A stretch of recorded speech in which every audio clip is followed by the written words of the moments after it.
Vamos falar sobre isso?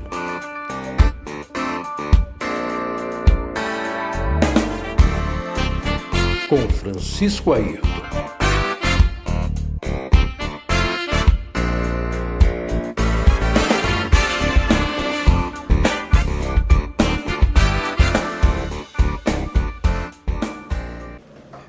Em palestra proferida na quarta-feira, 9 de setembro, no Instituto Brasiliense de Direito Público, IDP, o ministro da Economia, Paulo Guedes, disse ao defender o projeto de reforma administrativa, que já foi encaminhado ao Congresso, que o teto do funcionalismo de R$ 39 mil é muito baixo e, portanto, ministros do Supremo Tribunal Federal, STF, deveriam ser melhor remunerados, tendo declarado, inclusive, que ministros do TCU ganhariam fácil US$ 2 milhões em qualquer banco. Paulo Guedes defendeu o projeto e outros fatores. Entre os pontos defendidos, o ministro apontou a meritocracia, grandes salários para a alta administração e avaliações longas para a estabilidade. No debate, defendeu ainda que a reforma administrativa vai economizar 300 bilhões de reais em 10 anos. Disse que o projeto está sob medida para ser aprovado. Outro ponto que o ministro destacou por diversas vezes foi a questão da meritocracia. Segundo Guedes, é preciso aumentar o teto salarial do serviço público. A não ser que o setor público também entre na lógica da meritocracia. E aí eu entro nessa dimensão que é a mais fundamental de todas. Tem que haver uma enorme diferença de salário, sim, na administração pública brasileira. Quantos chegam ao Supremo Tribunal Federal? Quantos chegam ao TCU? Não obstante, da mesma forma, o secretário do Tesouro, eu vi o Mansueto. O Mansueto ganhava 20% acima de um jovem que acabou de ser aprovado num concurso público para a carreira judiciária, por exemplo. Não é razoável isso. Então, tem que haver uma valorização da meritocracia. Paralelo a toda essa dedicação do governo em manter a alta cúpula sempre no ápice, cresce o desemprego no país, registrando 13,3% em junho, e o país registra também nova queda recorde no número de ocupados. E segundo dados divulgados recentemente no G1, o Brasil perde 8,9 milhões de postos de trabalho em apenas 3 meses com pandemia, e o número de ocupados no Brasil atinge menor nível da série histórica. Insistindo na meritocracia para justificar a proposta, Guedes acusou os governos de Lula e Dilma de haverem contratado sem critérios, principalmente na educação, sem que isso viesse a satisfazer a meritocracia. A terceira grande despesa, que era o salário do funcionalismo, que subiu 50% acima da inflação nos últimos 17 anos. Quer dizer, houve realmente uma disparada de salários no setor público e que não satisfez os requisitos de meritocracia. O governo federal apresentou recentemente o orçamento de 2021 e nele há informações referentes a uma nova proposta de salário mínimo que poderá vigorar a partir do próximo ano.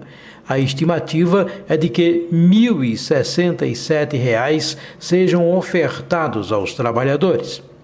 Aqui juntamos a proposta enviada ao Congresso, onde fica claro o desejo de se manter intocáveis os que já estão muito bem acomodados embaixo das asas protetoras do poder, enquanto milhões, aqui no nível inferior, padecem da esmola mínima, mendigando qualquer proposta de aumento mais justa para sobreviver. Guedes reforça que a proposta deverá ser aprovada porque ela vem com forte apoio popular. Eu acho que ela vai ser aprovada ainda esse ano, com um curso relativamente suave, porque ela atendeu alguns requisitos políticos a pedido do nosso presidente, de não atingir nenhum direito, etc. Eu acho que depois, inclusive, da pandemia, ficou muito claro que a população e a opinião pública estão ao lado dessas reformas, né? Inclusive, havia gente que queria até reduzir o horário de expediente, 25%, 50%, para permitir corte de salários. Não é necessário fazer mais nada, a não ser esperar a aprovação da matéria, cabendo ao Congresso fazer a sua parte. Se o Congresso quiser apertar um pouco mais, aperta. Se quiser suavizar, suaviza. Mas a verdade é que nós achamos que ela está sob medida. Ela está sob medida para ser aprovada.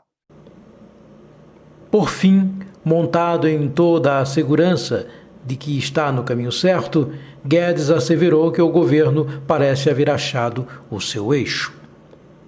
Agora é um encaminhamento natural. O governo achou o seu eixo. Vamos falar sobre isso?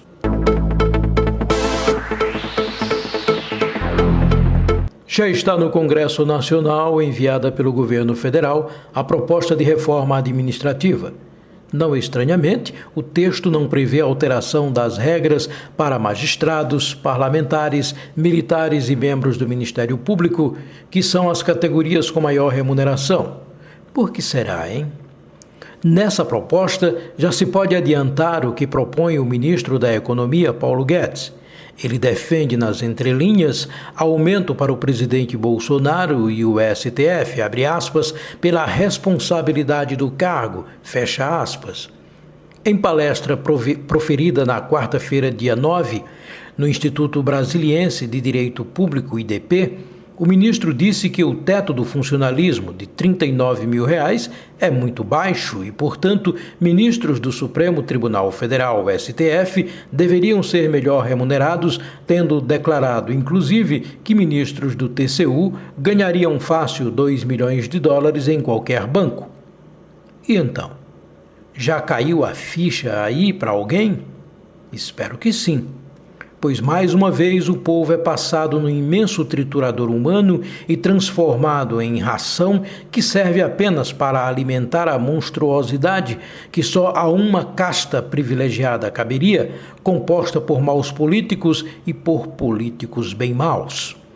É importante deixar bem claro aqui que não se trata apenas de estar por estar contra a reforma administrativa. Acho até bastante razoável que se dê um basta aos privilégios de muitos pendurados do serviço público, funcionários públicos encostados no favorecimento de benesses daqueles maus políticos que, em sua maioria, por serem beneficiados diretos desses políticos, são incompetentes e parecem ter o rei na barriga, destratando uma população que paga os seus impostos e recebe em troca apenas descaso e desserviços.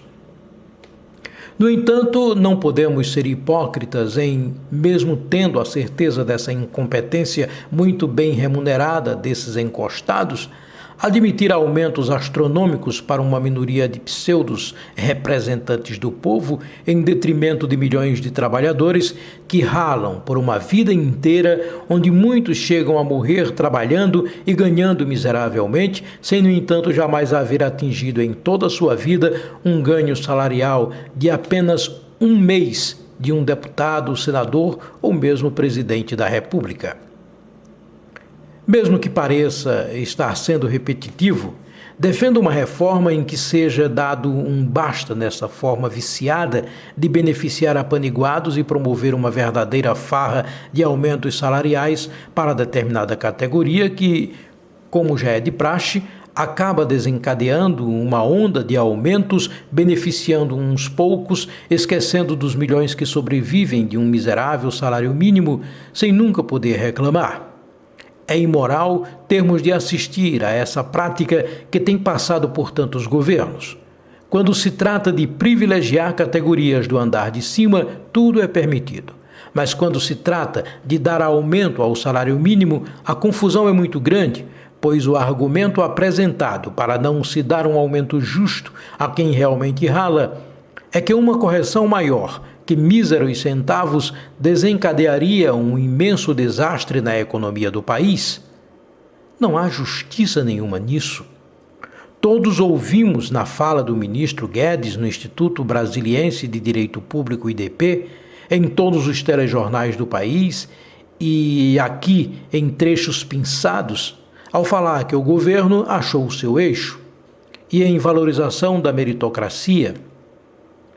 É natural que muitos fiquem animados, até demais, com a aprovação dessa reforma, ao ponto de apoiar a redução de expediente para permitir corte de salários, o que, para eles, seria um exemplo, como disse o próprio Guedes. Mas, com certeza, não seriam cortes nos salários dos mais privilegiados e dos cargos que acobertam os seus indicados e protegidos no chamado alto escalão. Como disse o próprio ministro, STF, TCU, governo federal, todos devem ser melhor reconhecidos e, dessa forma, são intocáveis no tocante a reduzir salário.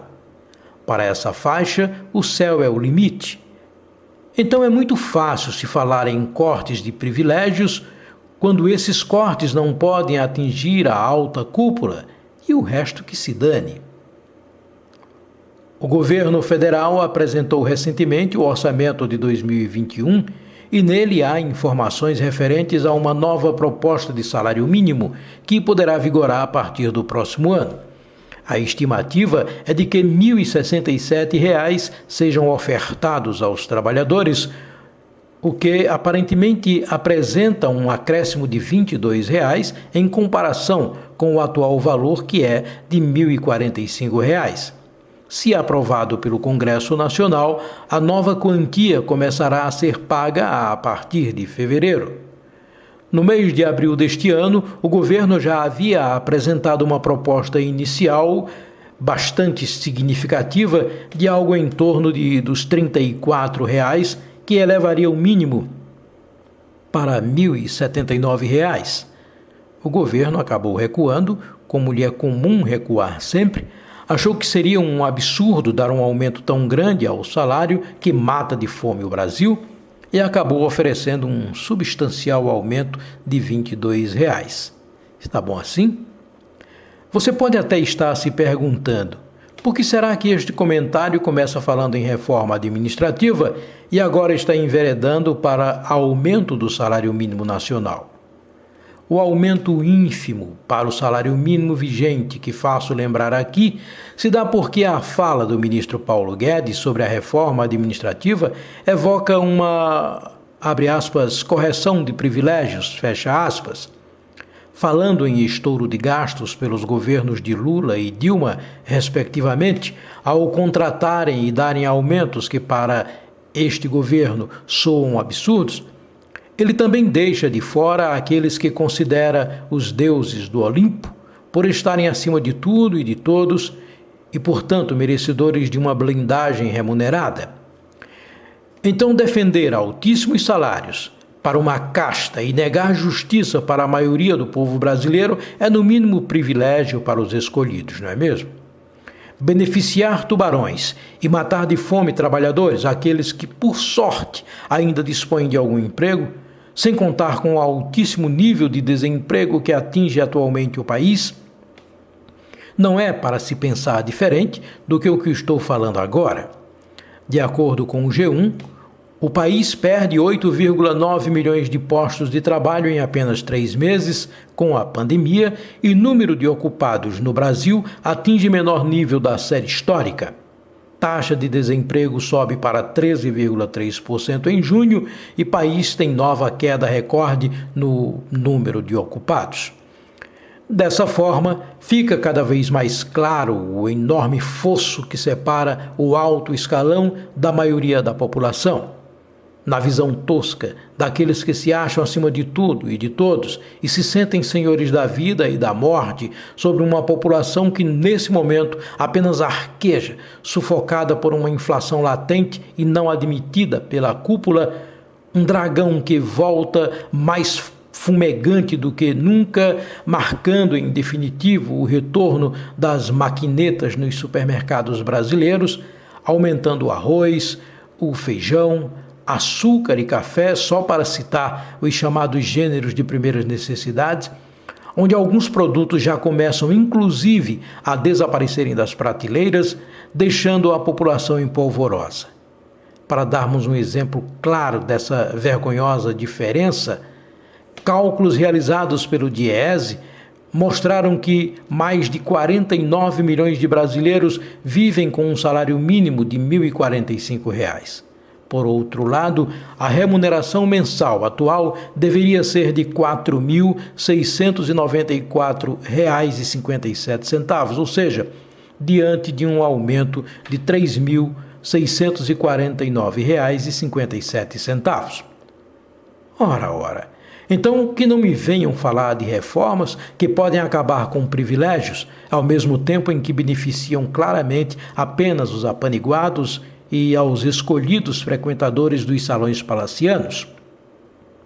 Impossível não citar mais uma vez aqui a frase dúbia do ministro da Economia, Paulo Guedes, abre aspas, acho um absurdo os salários da alta administração brasileira. São muito baixos, fecha aspas. Para que as pessoas não saiam do serviço público, ele defende que os salários dos mais altos cargos sejam aumentados sempre avaliando o mérito do servidor. Ao fim de tantas considerações sobre os benefícios que este governo sempre nos apresenta, o tempo todo estourando petardos, sempre tocando o terror e nos apresentando vez em quando, ou nos presenteando vez em quando com pacotes indigestos, para acabar de uma vez por todas com a pobreza, faz isso passando todos os miseráveis no seu moinho gigante, varrendo do solo amado do país todo aquele que passe a tornar-se um estorvo para um novo modelo de nação. Para um país em que a injustiça se sobrepõe aos direitos de uma maioria, a nossa esperança é que a velha senhora, a justiça, possa num belo dia retirar a venda dos olhos e venha a punir com todo o rigor da lei os ímpios e carrascos de um povo desiludido, sem esperanças e já totalmente desencantado. Eu sou Francisco Ayrton e comigo estiveram na produção deste podcast Yuri Brito, Vitória Geórgia e Isaac Brito. Até a próxima!